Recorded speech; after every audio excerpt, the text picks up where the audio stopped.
نحمدہ و نصلی علی رسولہ الکریم اما بعد فاعوذ باللہ من الشیطان الرجیم بسم اللہ الرحمن الرحیم رب اشرح لی صدری ویسر لی امری واحلل عقدۃ من لسانی یفقہوا قولی رب یسر ولا تعسر وتمم بالخیر اللہم فقہنا فی الدین۔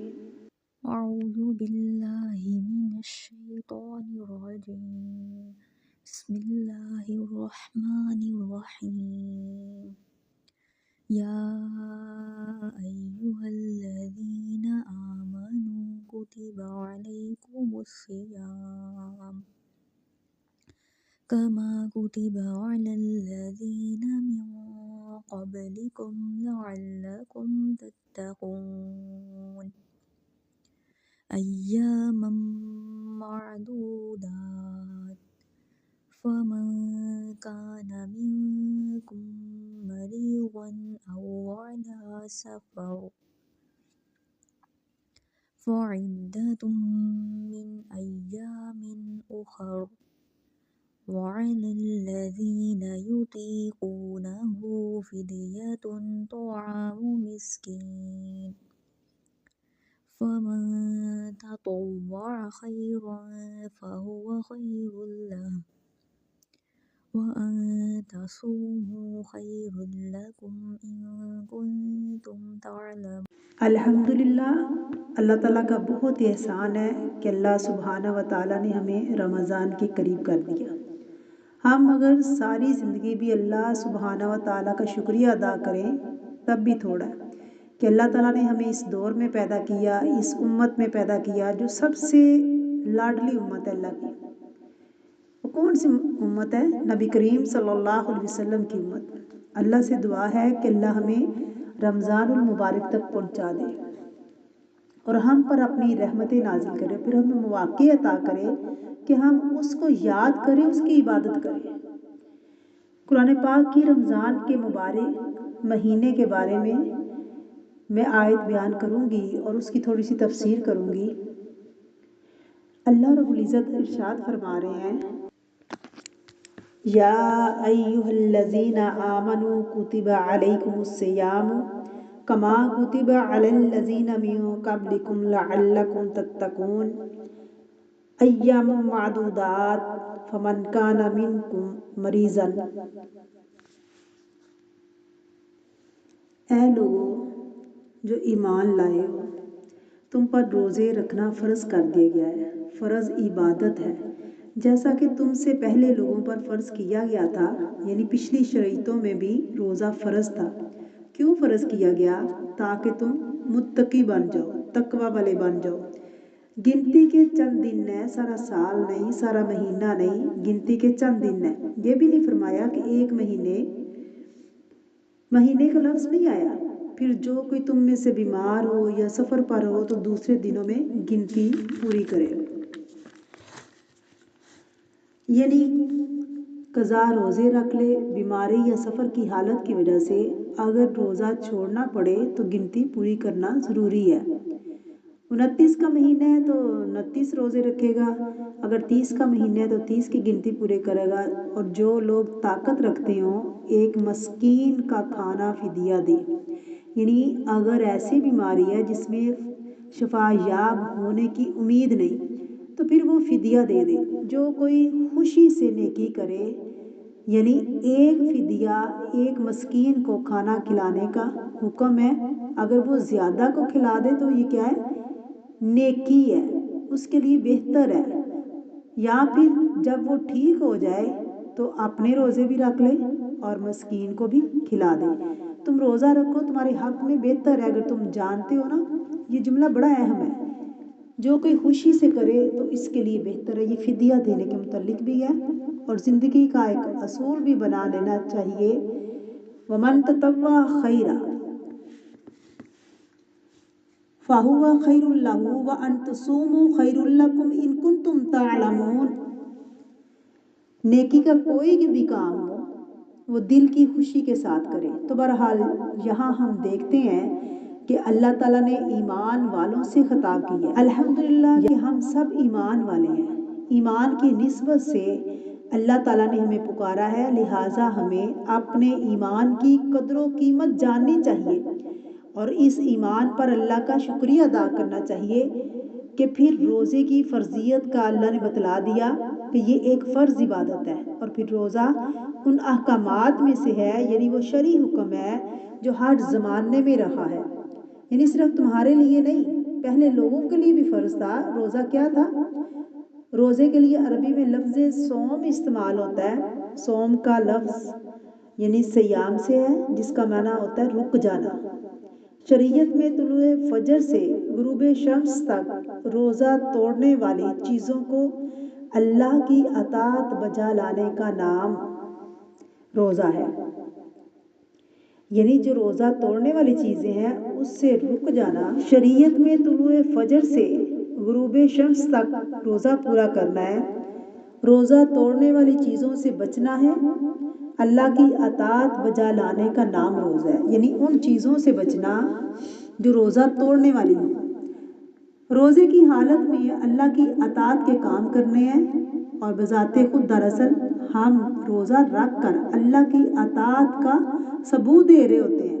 روزہ ایک فرض عبادت ہے۔ مسند احمد کی روایت میں آتا ہے کہ ابو ذر نے پوچھا کہ اللہ کے رسول صلی اللہ علیہ وسلم والصوم، روزہ کیا ہے؟ قال کا فرض مجزی۔ آپ نے فرمایا کہ ایسا فرض ہے جس پہ کفایت دی جاتی ہے۔ نبی صلی اللہ علیہ وسلم خود اس کو ایک فرض عبادت قرار دیا آپ نے۔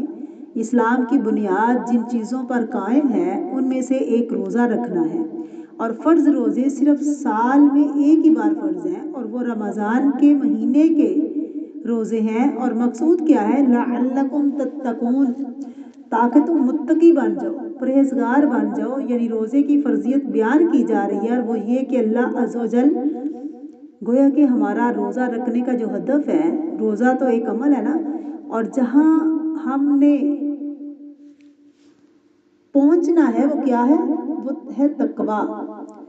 تقویٰ ہماری منزل ہے، ہم نے تقویٰ اختیار کرنا ہے، لہٰذا روزے رکھنے کے مقاصد میں سب سے اول اہم ترین مقصود جو ہے وہ تقویٰ کا حصول ہے، اور یہی اس کی سب سے بڑی حکمت ہے۔ متقی انسان اپنے نیک عمل سے خوش ہوتا ہے، اسے پتہ ہوتا ہے کہ جو نیک عمل کر رہی ہوں اللہ نے اس کی مجھے جزا دینی ہے۔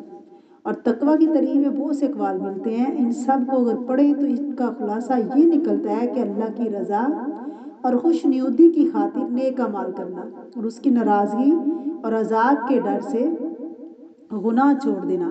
اللہ تعالیٰ کی رضا کی خاطر، اللہ کی خوش نیودی کی خاطر روزہ اس لیے رکھنا ہے کہ اللہ کی رضا حاصل ہو، اللہ کی خوش نیودی حاصل ہو، تو پھر یہ کیا شمار ہوگا؟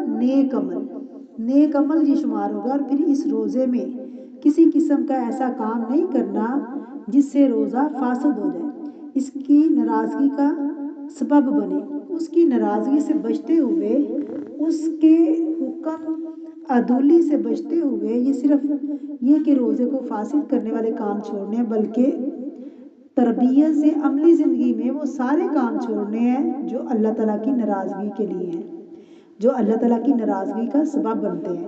تو گویا دو چیزیں بڑی اہم ہیں۔ نمبر ایک، ان نیکیوں کی طرف دوڑنا، ان کاموں کی طرف دوڑنا جو اللہ کی رضا کے لیے، اللہ کی پسند کے لیے، اللہ تعالیٰ کو خوش کرنے والے ہیں۔ یہ کام کافی نہیں، اس سے تقویٰ حاصل نہیں ہوگا، یہ آدھا کام ہے۔ دوسری طرف ہمیں گناہوں کو چھوڑنا بھی ہے، اللہ تعالیٰ جن گناہوں کے بچنے کا حکم دیتا ہے ان سے بچنا بھی ہے، اور کرنے کے کام جو ہیں وہ کرنے بھی ہیں، نہ کرنے والے کام جو ہیں وہ نہیں کرنے۔ جب یہ دونوں اکٹھے ہوں گے تو تقویٰ حاصل ہوگا۔ ہم دیکھتے ہیں کہ بہت سے لوگ روزے بھی رکھتے ہیں، نماز تراویح بھی پڑھتے ہیں، اور ان کاموں کو نہیں چھوڑتے جو اللہ تعالیٰ کو ناراض کر رہے ہیں۔ اس سے روزے کا مقصد فوت ہو جاتا ہے۔ روزہ کس طرح ہمارے اندر تقویٰ پیدا کرتا ہے؟ جب اللہ کی خاطر حلال اور من پسند چیزیں چھوڑیں روزے کے دوران، پھر اللہ کی خاطر حرام چیزوں کو بھی چھوڑتے ہیں، یعنی روزے میں کھانا پینا اور جماع وغیرہ منع ہے، ان کو وقتی طور پر حرام کیا گیا ہے، حالانکہ حلال کھانا اور حلال ہسبینڈ وائف کا جو ریلیشن شپ ہوتا ہے نا، اس سے بھی منع کیا گیا۔ روزے میں سے منع کیا گیا تو ہم منع ہو جاتے ہیں۔ اب کیا ہے کہ تربیت ہو رہی ہے نا ہماری، اور اللہ کی خاطر وہ کام بھی نہیں ہم کرتے جن کو اللہ نے حرام کیا ہے۔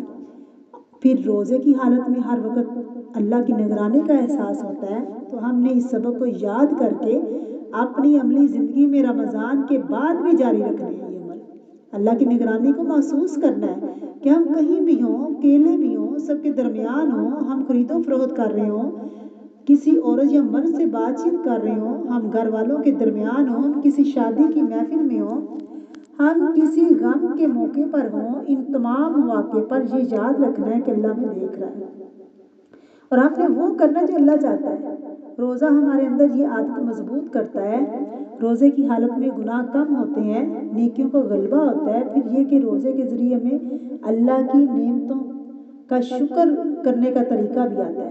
جب بھوک لگی ہو نا اور کھانا بھی سامنے ہو، پھر نہ کھائیں تو پھر آپ عام زندگی میں جب کھانا کھا سکتے ہوں تو کھانا کھا کر ہم اللہ کا شکر ادا کریں، اور اسی طرح باقی نعمتوں پر بھی شکر گزار بننا بھی ایک نعمت ہے۔ روزہ رکھنے سے ہمارے نفس کی بھی تربیت ہوتی ہے، انسان کو اپنی خواہشات پہ قابو پانا آتا ہے۔ آپ دیکھیں کہ دو چیزیں انسان کے اندر بگاڑ کا ذریعہ بنتی ہیں، ایک شہوات اور دوسری شبہات۔ تو روزہ جو ہے شہوات یعنی خواہشات پر قابو پانے کا اور نفس کو کنٹرول کرنے کا ایک بہت اہم ذریعہ ہے۔ جب انسان ایمانی طور پر طاقتور ہو جاتا ہے، اس پر قابو پا لیتا ہے، تو پھر شیطان کا وار نہیں چلتا، وہ اپنے دشمن پر بھی قابو پا لیتا ہے، کیونکہ شیطان نفس کے ذریعے ہم پر حملے کرتا ہے۔ جب ہم نفس کو کنٹرول کر لیتے ہیں، اس کی بھاگ دوڑ اپنے ہاتھ میں لے لیتے ہیں اور اپنی خواہشات کو کنٹرول کر لیتے ہیں، تو پھر شیطان کو موقع ہی نہیں ملتا کہ وہ کہیں سے آ سکے۔ روزہ رکھنے سے انسانی صحت بھی اچھی ہوتی ہے۔ اس کے طبی فوائد میں نہیں جاؤں گی، اس پر بہت کچھ لکھا گیا ہے، بہت کچھ سننے کو آپ کو ملے گا، بہت کچھ آپ پڑھ سکتے ہیں۔ میرا یہاں کہنے کا مطلب یہ ہے کہ بھوک سے بھی ایک الگ طرح کی طاقت پیدا ہوتی ہے انسان کے اندر، اور پھر روحانی طاقت بھی پیدا ہوتی ہے، اس کی عبادت میں خوبصورتی آ جاتی ہے۔ عام دنوں میں قیام آپ دیکھیں مشکل لگتا ہے لمبا قیام کرنا، لیکن روزہ رکھنے کے بعد وہی راتیں ہوتی ہیں، وہی دن ہوتے ہیں کہ قیام اللیل آسان ہو جاتا ہے۔ یہ روزے کی برکات میں سے ہے نا۔ روزہ آہستہ آہستہ ہمارے اندر کی صفائی کرتا جاتا ہے، جس سے ہمارے لیے نیکی کے کام کرنا آسان ہو جاتے ہیں۔ روزہ رکھ کر انسان اپنے لیے ہی نہیں بلکہ دوسروں کے لیے بھی سوچتا ہے۔ اس طرح انسان نیک وہی ہوتا ہے جو دوسروں کے لیے کام کرنے والا ہوتا ہے۔ انسان کے اندر اگر عاجزی ہو، انسان کے اندر اگر شکر کے جذبات ہوں، اگر فائدہ پہنچانے کی صلاحیت ہو، تو انسان دنیا میں بھی ایک بہترین انسان بن جاتا ہے اور اللہ کی نگاہ میں بھی بہترین انسان بن جاتا ہے۔ روزے کی حالت میں انسان کے اندر ایک عاجزی پیدا ہوتی ہے۔ جب اس پر کیفیات گزرتی ہیں تو پھر دوسروں کی کیفیت سمجھنے کا موقع ملتا ہے، جس کی وجہ سے وہ دوسروں کو فائدہ پہنچانے والا بن جاتا ہے۔ تو جس کی وجہ سے ہمارے اندر یہ ساری چیزیں روزہ ہی پیدا کرتا ہے، اور پھر یہ بہت ساری چیزیں جو ہیں ان کی یاد دہانی کروانی تھی میں نے کہ ہم نے ان چیزوں کو حاصل کرنا ہے۔ ہمارے دین کی خوبصورتی ہے نا کہ اگر کوئی بیمار ہے یا سفر پر ہے تو اور دنوں میں وہ گنتی پوری کر لے، ایک چیز فرض ہے، لیکن اس میں بھی آسانی ہے۔ ہمیں بھی اپنی زندگی میں اس چیز کو لانا چاہیے۔ بعض اوقات ہم دوسرے انسانوں کے جو معاملات کر رہے ہوتے ہیں نا، اس میں رعایت ہمیں برتنی چاہیے۔ گھر کے اندر ملازم ہوں تو روزے کی حالت میں ان سے کام تھوڑا لینا چاہیے۔ اگر تمہارے سامنے فرمایا اللہ نے کہ اجر آ جائے روزے کا، تمہیں معلوم ہو جائے کہ روزے کا اجر کیا ہے، تو لوگ جو ہیں وہ کبھی بھی روزہ نہ چھوڑیں۔ یعنی ان میں اب روزے میں روزہ رکھنے کی فضیلت فرضیت اس لیے بیان کی کہ لوگوں کو شوق دلایا گیا کہ روزہ رکھنا زیادہ بہتر ہے فدیہ دینے سے۔ اور عام حالات میں بھی اگر ایسے بزرگ ہیں کہ روزہ رکھنے میں انہیں زیادہ مشقت ہوتی ہے، پھر وہ کوشش کریں اور کسی کو رکھوا دیں۔ اگر رکھنا چاہیں تو رکھ بھی سکتے ہیں، تو رکھنا ہی بہتر ہے۔ رمضان کے مہینے میں ایک نیکی کا کیونکہ ثواب 10 گنا سے لے کر 700 تک ہے۔ تو اللہ تعالیٰ نے فرمایا کہ تم پر میں نے روزے فرض کر دیے گئے۔ جب شعبان کی آخری تاریخ ہوتی، رمضان المبارک کی آمد ہوتی، تو اللہ کے پاک پیغمبر جناب محمد رسول اللہ صحابہ کرام کو اکٹھا کرتے اور روزوں کی فرضیت، فضائل، مسائل، روزے دار کی عظمت سمجھانے کے لیے آخری دنوں میں ایک خطبہ ارشاد فرماتے، جس خطبے میں پیارے پیغمبر جناب محمد رسول اللہ صلی اللہ علیہ وسلم نے فرمایا کہ اے میرے صحابہ، اس ماہ رمضان کے لیے تم تیار ہو جاؤ۔ اس ماہ مقدس کی عظمتوں کا آپ نے اعلان فرمایا اور لوگوں کو ذہنی طور پر تیار کیا کہ لوگوں کمر بستہ ہو جاؤ۔ جس طرح تمہارے گھروں میں مہمان آنے کا تمہیں پتہ چلے کہ مہمان آ رہا ہے، تو تم کیا کرتے ہو؟ گھروں کو سجاتے ہو، گھروں کی صفائی کرتے ہو، مہمان کی خدمت کے لیے کھانے کا اہتمام کرتے ہو، اپنے مہمان کے پروٹوکول کے لیے اپنے بچوں کو سمجھاتے ہو کہ کہیں آنے والا مہمان برا تاثر لے کر نفرت کر کے نہ چلا جائے۔ اس مہمان کے دل میں بندہ اپنی محبت، وقت، حیثیت اور مقام پیدا کرنے کے لیے کتنی تیاریاں کرتا ہے، لیکن یہ اللہ کا مہمان آ رہا ہے۔ ساری دنیا کے مہمانوں سے اونچی شان والا یہ مہمان اللہ کا رمضان المبارک ہے۔ نبی کریم صلی اللہ علیہ وسلم نے صحابہ کرام کو رمضان کی عظمتیں سمجھائیں، رمضان کے فضائل بتائے، رمضان کا شان اور مقام سمجھایا۔ فرمایا یا ایھا الناس قد اظلکم شہر عظیم شہر مبارک شہر فیہ لیلۃ خیر من الف شہر۔ اے لوگو، اللہ پاک کی رحمتوں کے خزانے اور بہاریں لوٹنے کے لیے تیار ہو جاؤ، اپنے گناہوں کو بخشوانے اور اللہ ذوالجلال کو منانے کے لیے تیار ہو جاؤ۔ قبر قیامت کی روشنی کا زادِ راہ تیار کرنے کے لیے کمر بستہ ہو جاؤ۔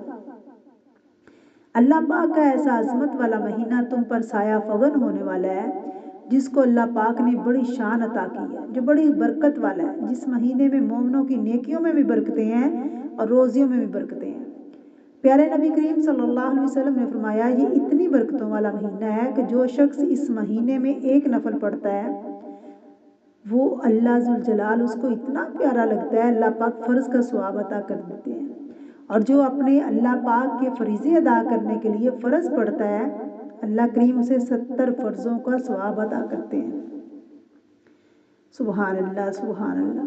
تو اللہ تعالیٰ ہمیں اپنے رمضان المبارک جو سیل کا مہینہ ہے، اللہ نے فرمایا میں سیل کا مہینہ میں نے لگا دیا، اسے فائدہ اٹھانے والا بنائے۔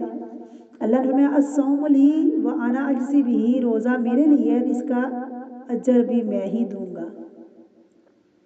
انسان سوچتا ہے اے اللہ نمازیں بھی تو میں تیرے لیے پڑھتی ہوں، اللہ حج بھی تیرے لیے، عمرہ بھی تیرے لیے، مجاہد کا جہاد بھی تیرے لیے ہے، شہید کی شہادت بھی تیرے لیے، سخی کی صحابت بھی تیرے لیے ہے، زکوٰۃ بھی تیرے لیے ہے، تمام نیکیاں تیرے لیے۔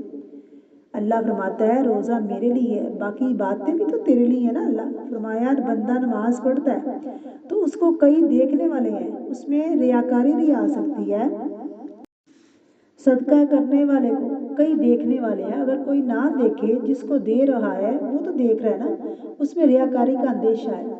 حج کرنے والا حج کرتا ہے تو اس کو لاکھوں دیکھنے والے ہیں، اس میں ریاکاری آ سکتی ہے۔ مجاہد جہاد کرتا ہے تو اس کو لاکھوں دیکھنے والے ہیں، اس میں ریاکاری آ سکتی ہے۔